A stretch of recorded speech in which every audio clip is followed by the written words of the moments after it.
महाप्रज्ञा पूज्यो जिनपति स्वरूपो गुरुवर।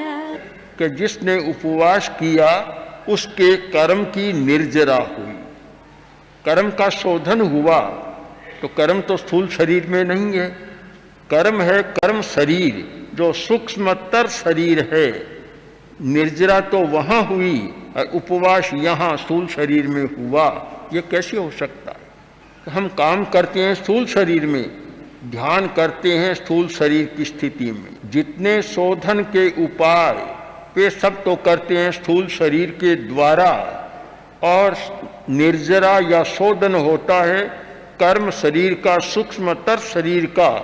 कर्म शरीर को प्रकंपित करो। जब तक कर्म शरीर प्रकंपित नहीं होगा, यह स्थूल शरीर प्रकंपित नहीं होगा और आदतों से छुटकारा नहीं मिलेगा। हमें पहुंचना है स्थूल शरीर तक।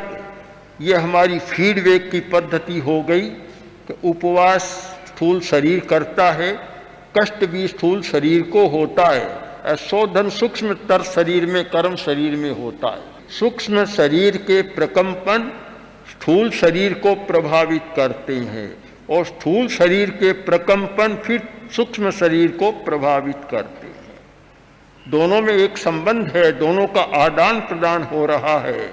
जो घटना स्थूल शरीर में होती है उसका प्रभाव सूक्ष्मतर कर्म शरीर तक पहुंचता है, और जो कर्म शरीर में स्पंदन होता है वह स्थूल शरीर तक पहुंचता है।